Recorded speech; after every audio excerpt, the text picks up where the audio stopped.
میں ہوں پاکستان، میری آواز سنو،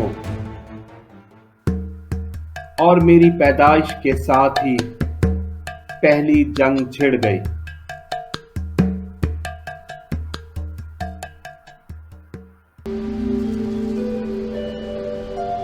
میں ہوں پاکستان اور میرے بابا کا نام محمد علی جناح ہے، جو مجھے اس دنیا کے نقشے پر لائے تھے۔ میری پیدائش 14 اگست سن 1947 میں ہوئی تھی۔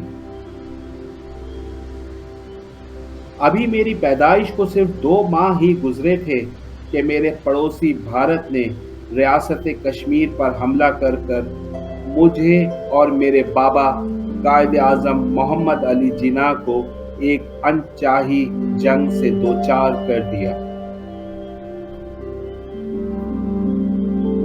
قصہ کچھ یوں ہے کہ ریاست کشمیر بھی ان 560 سے زائد بھارتی ریاستوں کا حصہ تھی جسے انگریزوں کی غلامی کے بعد یا تو میرے ساتھ یا بھارت کے ساتھ مل کر رہنا تھا۔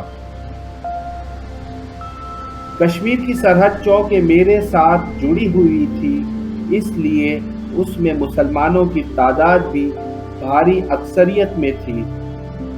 اس لیے کشمیر کا میرے ساتھ الحاق ایک فطری عمل ہوتا۔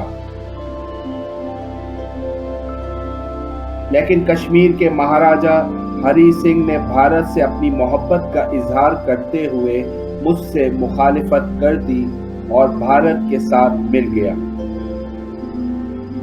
اور کشمیر میں رہنے والے ان مسلمانوں کا قتل عام شروع کر دیا جو کہتے تھے کہ وہ میرے یعنی پاکستان کے ساتھ رہنا چاہتے ہیں۔ کشمیریوں نے مہاراجا ہری سنگھ کے ارادوں کو بھانپ کر مہاراجا کے خلاف بغاوت کر دی۔ تاہم میرے ساتھ رہنے والے کشمیری قبائلیوں نے بھی مقبوضہ کشمیر میں جا کر اپنے مسلمان بھائیوں کی مدد کرنا شروع کر دی۔ کشمیریوں اور قبائلیوں کا لشکر جب سری نگر پہنچا تو مہاراجا ہری سنگھ نے دہلی میں پناہ لے لی، اور وہاں مہاراجا ہری سنگھ نے کشمیر کا بھارت سے الحاق کرنے کی دستاویز پر دستخط کر دیے۔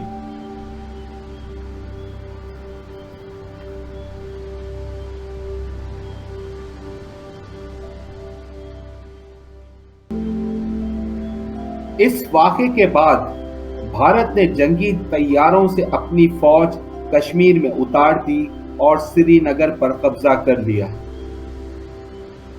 اس وقت میرے پاس فوج کے وسائل موجود نہیں تھے، اور میرے حصے میں آئی فوج کے برطانوی سپہ سالار جنرل ڈگلس گریسی نے میرے بابا قائد اعظم محمد علی جناح کے واضح احکامات کو پس پشت ڈال دیا، اور میرے بابا کی حکم عدولی کرتے ہوئے کشمیر میں بھارت سے مقابلہ کرنے سے انکار کر دیا۔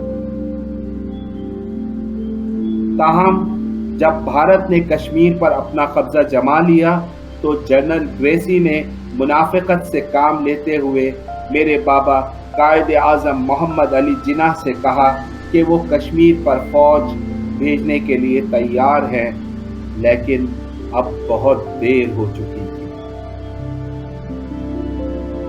اس کے باوجود میری افواج پاکستان نے گلگت بلتستان اور آزاد کشمیر کا کامیابی کے ساتھ دفاع کیا۔ جنگ جاری تھی تو اسی دوران بھارت اس کشمیر کے معاملے کو اقوام متحدہ میں لے کر چلا گیا۔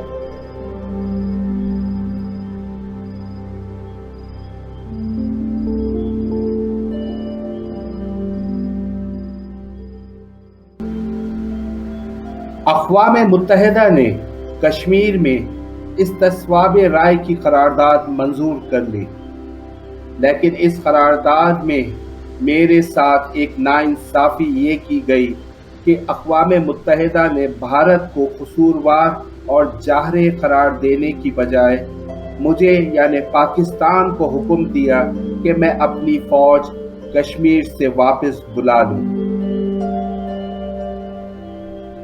یہ بات میرے بابا قائد اعظم محمد علی جناح کو ناگوار گزری اور میرے بابا نے یہ قرارداد غیر منصفانہ قرار دے دی اور اسے مسترد کر دیا۔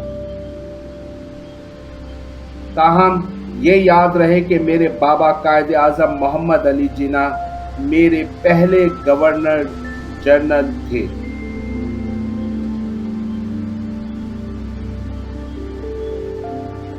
لیکن 11 سپٹمبر سن 1948 میں میرے بابا قائد اعظم محمد علی جناح کی وفات کے بعد میرے پہلے وزیر اعظم خان لیاقت علی خان اس قرارداد کے تحت جنگ بندی پر آمادہ ہو گئے اور 1 جنوری سن 1949 میں کشمیر میں جنگ بندی ہو گئی۔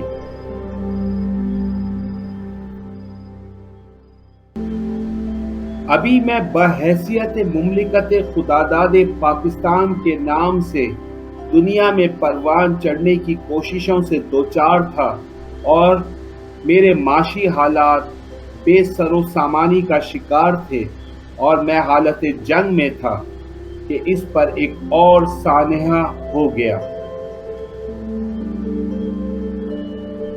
وہ سانحہ کیا تھا؟ یہ جاننے کے لیے میں ہوں پاکستان، میری آواز سنو سے جڑے رہیں۔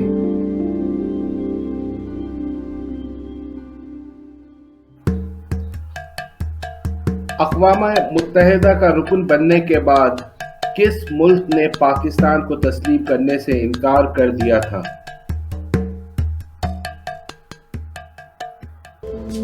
سن 1948 میں ایک طرف میں یعنی پاکستان بے سر و سامانی کے عالم میں حالت جنگ سے دوچار تھا تو دوسری طرف میرے بابا قائد اعظم محمد علی جناح شدید بیمار ہو گئے۔ لیکن ان کی بیماری بھی انہیں بحیثیت گورنر جنرل آف پاکستان کام کرنے سے روک نہ سکی۔ میں بحیثیت پاکستان 30 سپٹمبر سن 1947 میں یونائٹڈ نیشن آرگنائزیشن اقوام متحدہ کا رکن بنا۔ مجھے سب سے پہلے ایران نے تسلیم کیا اور فرانس میں میرا قومی پرچم سب سے پہلے لہرایا گیا۔ لیکن یہ میری بدقسمتی ہے کہ میرے پڑوسی اور برادر اسلامی ملک افغانستان نے مجھے تسلیم کرنے سے انکار کر دیا تھا۔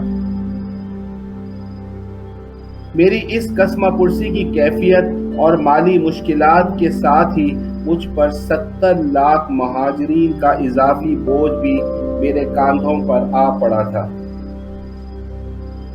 ان مشکلات کے علاوہ ایک اور اہم مسئلہ یہ بھی تھا کہ میرا کوئی آئین مرتب نہیں ہوا تھا جس کے تحت میرے ساتھ رہنے والے پاکستانیوں کو بحیثیت قوم قانونی اور سماجی زندگی گزارنا تھا۔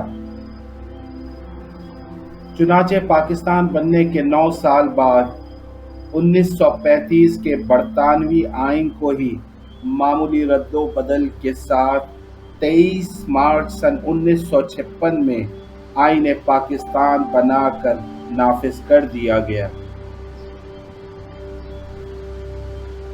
مجھ پر یعنی پاکستان پر اب تک 3 آئین نافذ العمل ہوئے ہیں۔ پہلا آئین 23 مارچ سن 1956 میں نافذ ہوا۔ دوسرا آئین سن 1960 میں 8 جون میں نافذ ہوا اور تیسرا اور موجودہ آئین 14 اگست سن 1973 کو نافذ ہوا۔ 1956 کے آئین کے تحت گورنر جنرل آف پاکستان کے عہدے کو صدر پاکستان میں تبدیل کر دیا گیا۔ 1956 کا آئین کی مدت 2 سال 6 ماہ اور 14 دن کی تھی۔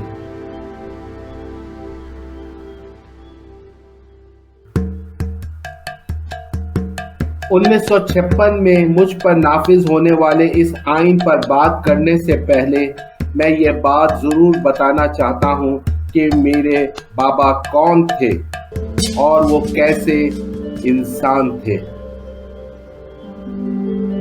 میرے بابا قائد اعظم محمد علی جناح تھے اور وہ ایک کانسٹیٹیوشنسٹ تھے جو قانون اور آئین سے ہٹ کر کوئی بات نہیں کرتے تھے۔ میرے بابا قائد اعظم محمد علی جناح ہندوستان کے سب سے ویل ریپیوٹیڈ، سب سے مشہور، سب سے ہائیلی پیڈ وکیل تھے۔ قائد اعظم محمد علی جناح قائد اعظم ہونے سے پہلے پورے ہندوستان کے سب سے ویل ارنڈ، ویل ریپیوٹیڈ اور سب سے مشکل سے ملنے والے وکیل تھے۔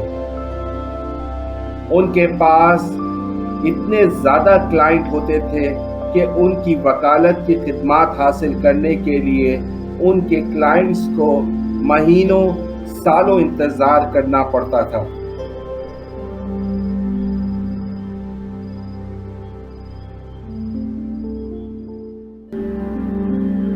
تو مجھے یعنی پاکستان کو میرے بابا قائد اعظم محمد علی جناح نے ایک وکیل کی حیثیت سے لیٹر لکھ کے، ڈیبیٹ کر کے، آرگیو کر کے، ڈسکورس کر کے، بحث کر کے اور مباحثہ کر کے میرا وجود پاکستان کے نام سے اس دنیا کے نقشے پر لائے تھے۔ اس ساری قانونی اور آئینی لڑائی لڑتے ہوئے میرے بابا نے ایک دن بھی جیل نہیں کاٹی۔ قائد اعظم بننے سے پہلے اس وکیل نے ایک دن جیل کی سلاخوں کے پیچھے نہیں گزاری اور مجھے حاصل کرنے کے لیے صرف اور صرف قانون کا سہارا لیا۔ اپنی انتھک محنت اور کوششوں سے میرا وجود اس دنیا کے نقشے پر لا کر ہی چھوڑا، اور وہ بھی اس امید کے ساتھ کہ جسے میں اس دنیا کے نقشے پر لا رہا ہوں اس میں بسنے والے لوگ بھی جب کوئی قانونی یا آئینی بحث کریں گے، ڈسکس کریں گے، مباحثہ کریں گے تو اس کے نتیجے میں کسی کو جیل کی صحبتیں نہیں اٹھانی پڑے گی۔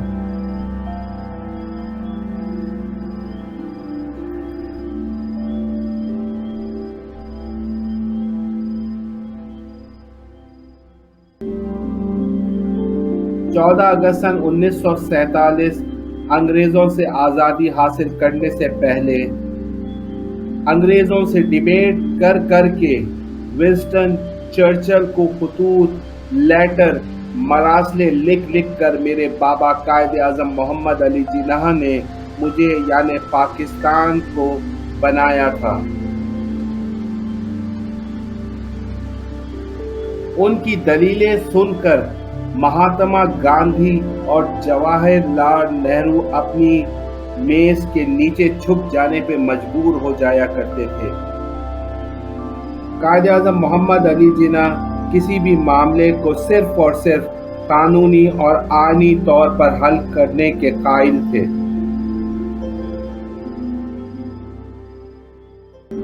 میرے بابا قائد اعظم محمد علی جناح چاہتے تھے کہ میں پاکستان بحیثیت ایک آزاد ملک ایک ایسی قوم کو پروان چڑھاؤں جو اس تمام آئینی اور قانونی اصول پر کار فرما رہیں اور پورے خطے میں ایک عظیم الشان قوم بن کر ابھرے۔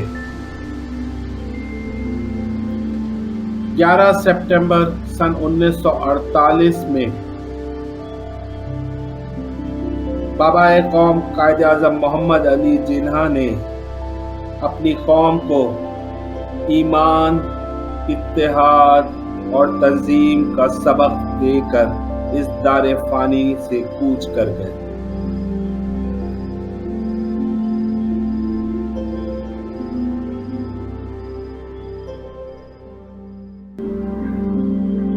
پاکستان بننے کے بعد میرے بابا قائد اعظم محمد علی جناح شدید بیمار ہو گئے اور انہوں نے اپنی رہائش کراچی سے بلوچستان کے شہر زیارت منتقل کر لی۔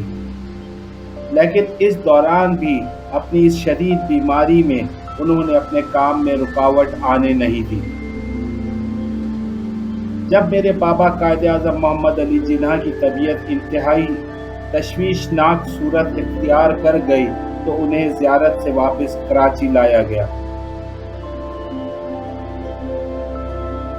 جب آپ کا طیارہ ایئرپورٹ پر اترا تو آپ بیماری سے نڈھال تھے، لیکن انہیں ایئرپورٹ سے ان کی رہائش گاہ لے جانے کے لیے ایک ایسی ایمبولینس کا انتظام کیا گیا تھا جو کافی خستہ حالی کا شکار تھی، اور اس کے ساتھ کوئی نرس یا ڈاکٹر بھی موجود نہ تھا۔ تھوڑا فاصلہ طے کرتے ہی ایمبولینس خراب ہو گئی۔ جب دوسری ایمبولینس منگوائی گئی تو اس دوران 1 گھنٹے کا وقت لگ گیا، جس میں مادر ملت محترمہ فاطمہ جناح، ان کی بہن، بیمار بانی پاکستان کو پنکھا جھلتی رہی۔ ایمبولینس کیوں خراب ہوئی؟ شاید اس کی وجہ کمیونیکیشن گیپ ہو یا پھر کچھ اور۔ اس بات کی گہرائی میں جائے بنا میرے بابا محمد علی جناح کا دوسری ایمبولینس میں سفر جاری رکھتے ہیں اور جلد سے جلد رہائش گاہ پہنچتے ہیں۔ میرے بابا قائد اعظم محمد علی جناح جب گھر پہنچے تو بیماری سے بری طرح سے نڈھال ہو چکے تھے۔ آخری وقت میں ان کی بہن محترمہ فاطمہ جناح اور ان کے ذاتی معالج کے سوا ان کے ساتھ کوئی دوسرا موجود نہیں تھا۔ میرے بابا قائد اعظم محمد علی جناح کے آخری الفاظ میں بھی میں ہی تھا ان کی زبان پر کہ اللہ پاکستان، اور یہ کہہ کر انہوں نے اپنی جان آفرین کے سپرد کر دی۔ قائد اعظم محمد علی جناح کے جنازے میں 6 لاکھ لوگ شریک ہوئے تھے۔ ان کی وصیت کے مطابق ان کی نماز جنازہ علامہ شبیر احمد عثمانی نے پڑھائی اور پھر خواجہ ناظم الدین کو میرا یعنی پاکستان کا دوسرا گورنر جنرل نامزد کر دیا گیا۔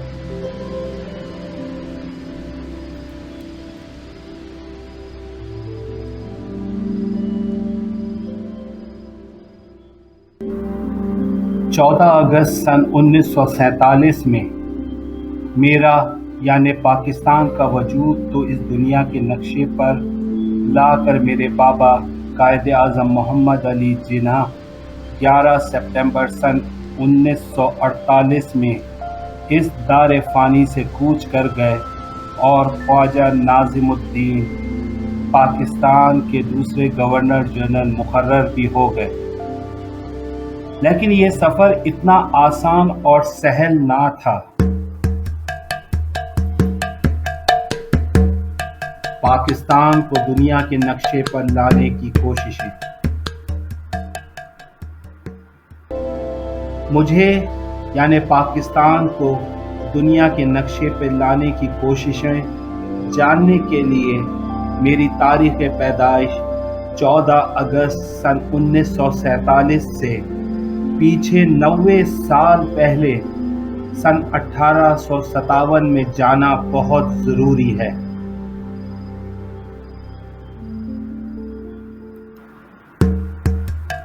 آزادی کی کہانی کا آغاز۔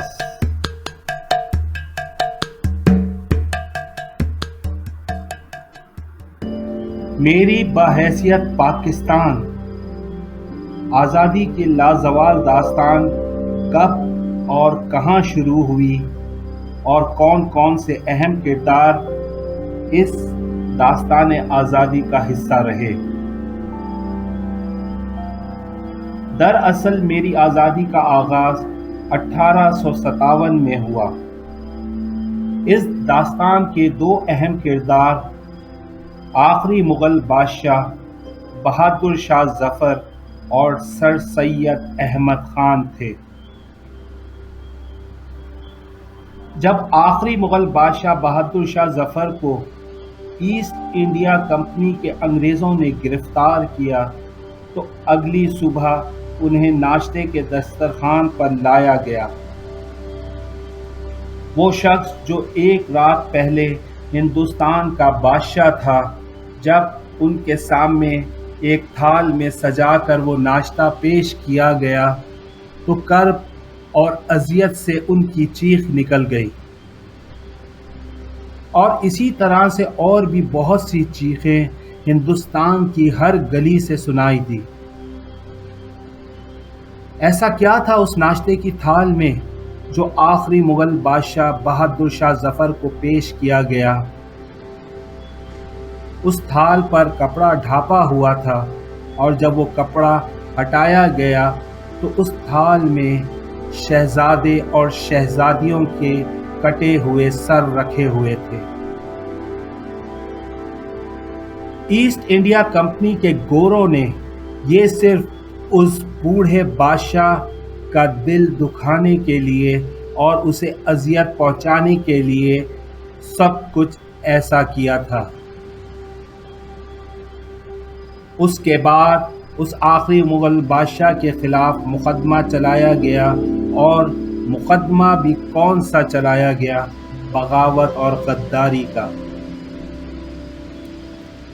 ستم ظریفی دیکھیے، وہ بادشاہ ہے، مالک ہے ہندوستان کا، اور اس کے اپنے ہی ملک میں باہر سے آئے ہوئے انگریز قابضوں نے اس بادشاہ پر غداری کا مقدمہ چلایا اور عمر قید کی سزا دی، اور سونے پہ سہاگا یہ کیا کہ اسے اپنے ہی ملک سے ملک بدر کر دیا گیا، جلا وطن کر دیا گیا۔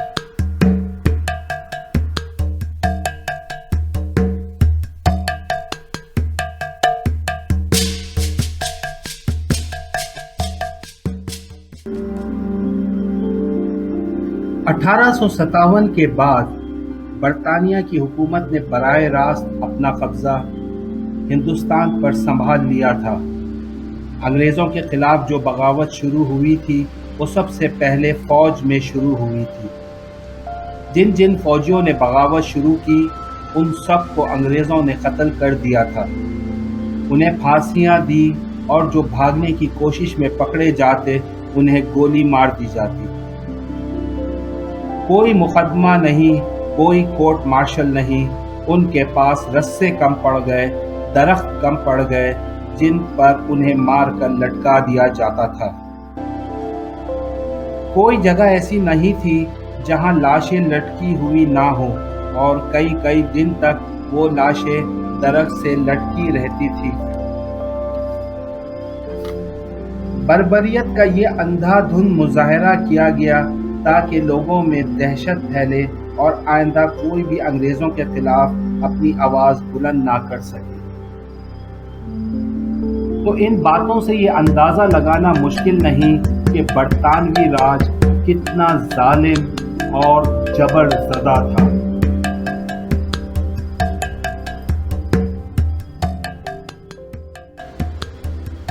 A man behind Renaissance of Muslims, Sir Syed Ahmad Khan, 1857 to 1898۔ مسلمانوں کے حیات نو کی باعث شخصیت سر سید احمد خان، سن 1857 سے لے کر 1898 تک۔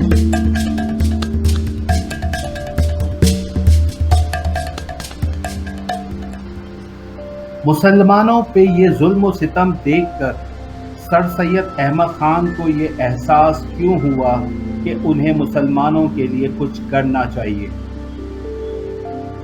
اگر سر سید احمد خان وہ سب نہ کرتے جو انہوں نے کیا تو شاید آج میرا یعنی پاکستان کا وجود اس دنیا کے نقشے پر موجود نہ ہوتا۔ سر سید احمد خان انگریزوں سے مطالبہ کرتے تھے کہ مسلمانوں کو سرکار میں نوکری دی جائے اور مسلمانوں کو نمائندگی دی جائے، اور اگر وہ نہیں دیں گے تو پھر مسلمانوں میں احساس محرومی پیدا ہوگا اور ان میں وہی اسباب پیدا ہوں گے بغاوت والے جو سن 1857 میں پیدا ہوئے تھے۔ پھر یہ آپ کے وفادار نہیں رہیں گے، ان کا حق دے، ان کے ساتھ انصاف کرے، یہی انصاف کا تقاضا ہے۔ سر سید احمد خان سے پہلے کبھی کسی نے مسلمانوں میں یہ احساس بیداری ہی نہیں جگائی تھی کہ ان کے ساتھ سیاسی، سماجی، معاشی اور اقتصادی طور پر ناروا سلوک رکھا جا رہا ہے اور انہیں وہ حق نہیں دیا جا رہا ہے جس کے وہ حقدار تھے، اور یہ شعور مسلمانوں میں صرف سر سید احمد خان نے بیدار کیا تھا۔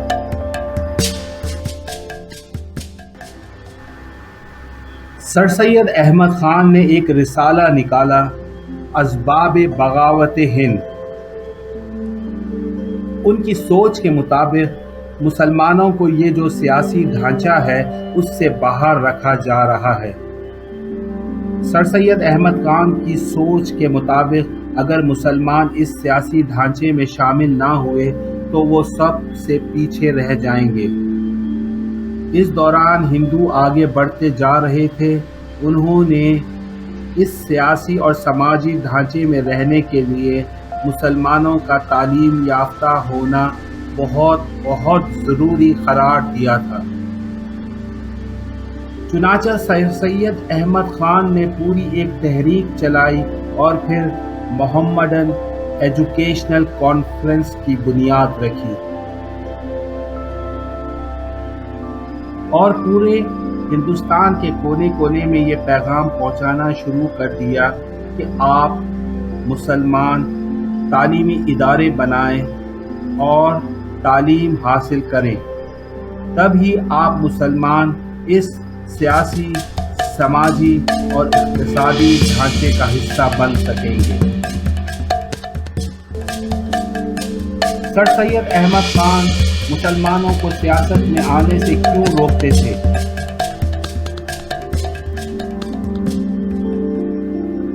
ایک انگریز او ایچ ہومی نے 28 دسمبر سن 1885 میں انڈین نیشنل کانگریس کی بنیاد رکھی۔ جب اس نے انڈین نیشنل کانگریس کی بنیاد رکھ دی تو سر سید احمد خان نے مسلمانوں کو واضح پیغام دیا کہ اس پارٹی میں شامل مت ہونا، کیونکہ انڈین نیشنل کانگریس بر صغیر پاک و ہند کے تمام کمیونٹی اور مذاہب سے تعلق رکھنے والے لوگوں کے مسائل حل نہیں کر رہی تھی،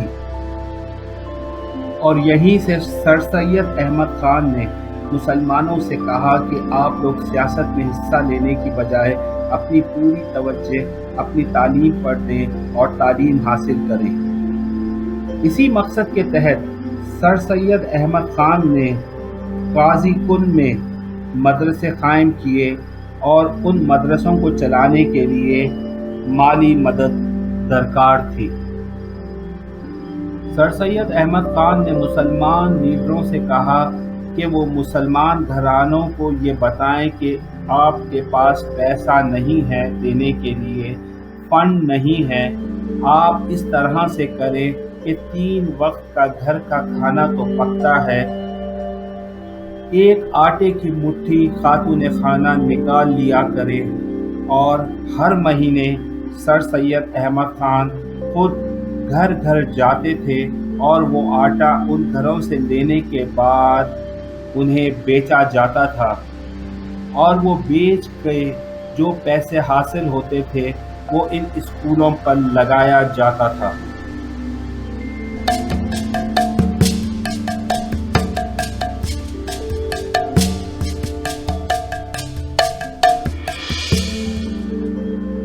سر سید احمد خان نے مسلم سائنٹیفک سوسائٹی کی بنیاد رکھی۔ اس سوسائٹی کے قیام کا مقصد یہ تھا کہ مغرب میں جو سائنس پر رسالے میگزین ریسرچ ہوتی ہے ان کو اردو میں ترجمہ کر کے مسلمانوں میں عام کیا جائے۔ سن 1906 میں آل انڈیا مسلم لیگ کا قیام۔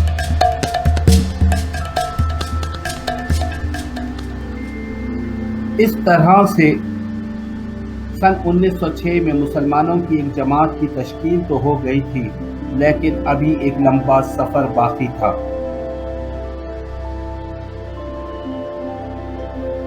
اس جماعت کا بنیادی نظریہ تو یہ تھا کہ کس طرح سے مسلمان اپنی شناخت کو اجاگر کرے اور کس طرح سے اپنی شناخت کو باور کروائیں اور کس طرح سے مسلمان اپنے احساس کمتری کے خول سے باہر آ سکے۔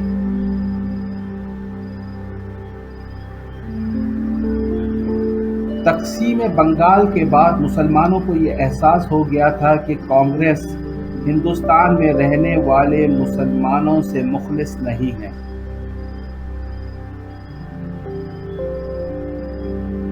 اور بی اماں کون تھی؟ کیسے پہلے جنگ عظیم کے بعد تاج برطانیہ نے بر صغیر کے مسلمانوں کو دھوکہ دیا، اور وہ کون سے نوجوان تھے جنہوں نے آل انڈیا مسلم لیگ میں شمولیت اختیار کی؟ یہ سب جاننے کے لیے جڑے رہیں میں ہوں پاکستان، میری آواز سنو کی اگلی قسط سے۔ سن 1906 میں مسلم لیگ کا قیام۔ Formation of Muslim league in 1906۔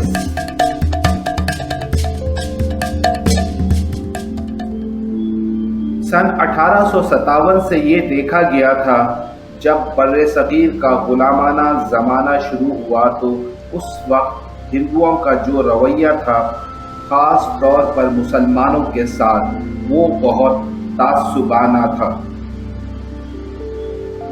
کیونکہ انگریزوں کا جو موقف تھا وہ یہ کہ ہندوؤں کے ساتھ مل کر مسلمانوں کو دبایا جائے، مسلمانوں کو وہ اختیار نہیں دینا چاہیے جو انگریز حکمران ہندوؤں کو دے رہے تھے۔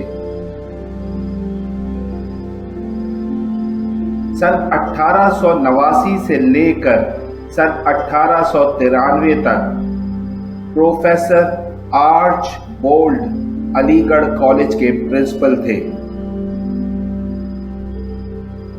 تو نواب محسن الملک نے پروفیسر آرچ بولڈ کی مدد سے وائس رائے ہند لارڈ منٹو سے ملاقات کا وقت لیا اور ایک مراسلہ تیار کر کے اسے لارڈ منٹو کے سامنے پیش کیا۔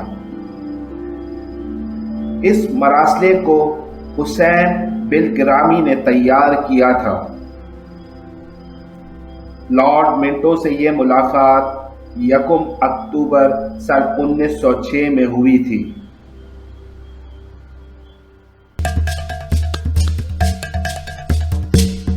شملہ پیکٹ یا شملہ معاہدہ۔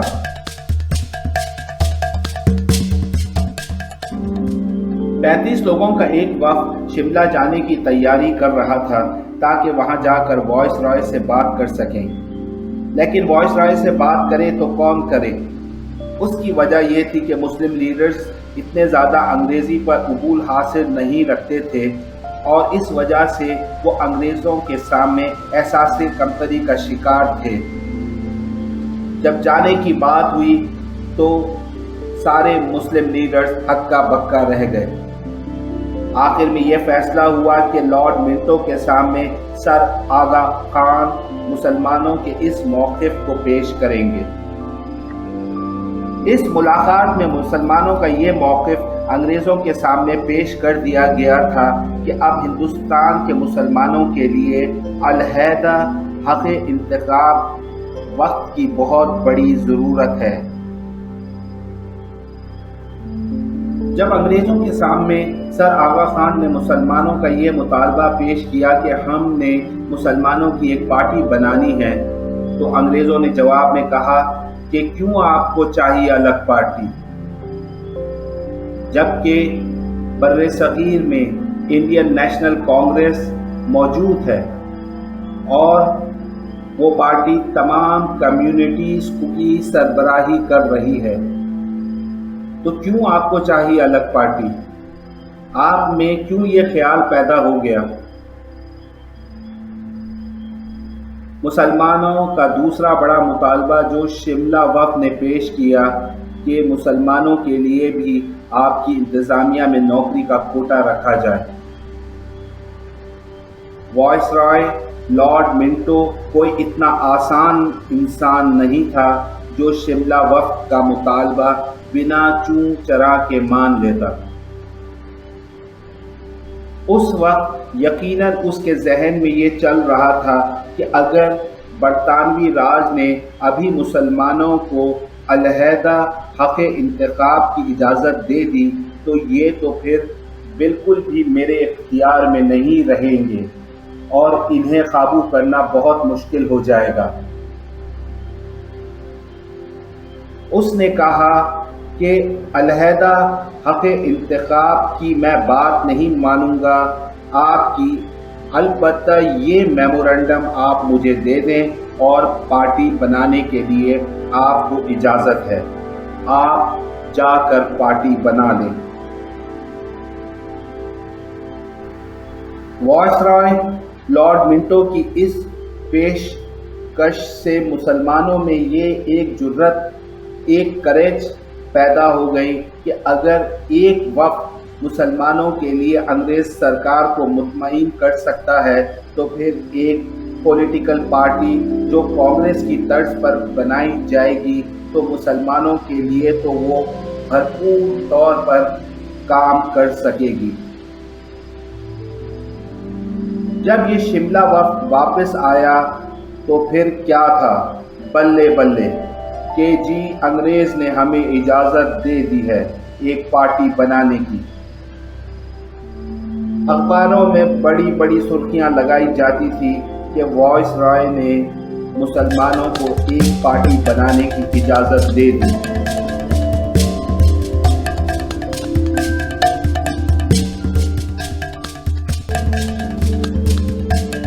کانگریس کا یوم سیاہ۔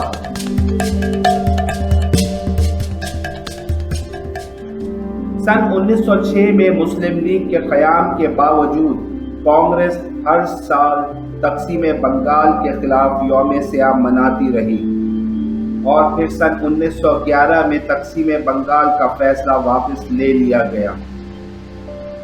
لیکن آپ مسلمانوں کی معصومیت دیکھیں کہ پھر بھی چند سال بعد لکھنؤ پیکٹ یعنی لکھنؤ معاہدے میں مسلمانوں نے کانگریس پر اندھا اعتماد کیا اور بہرحال بعد میں دھوکہ بھی کھایا۔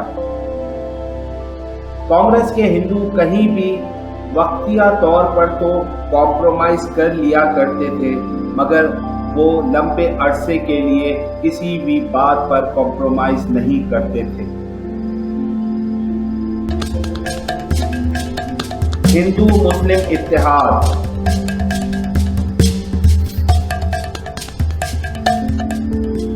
میرے بابا قائد اعظم محمد علی جناح کا مسلم لیگ میں شمولیت کے بعد سب سے بڑا کنٹریبیوشن لکھنؤ پیکٹ تھا جو سن 1916 میں طے پایا گیا تھا۔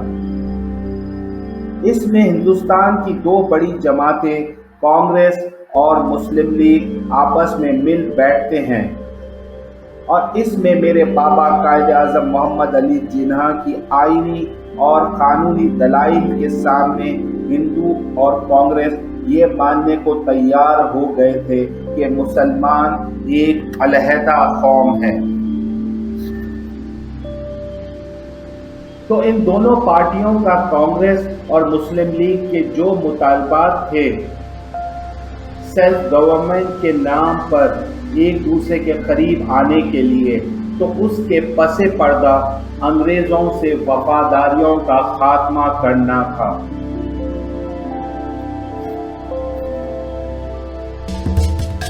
In 1920 disintegration of Ottoman Empire.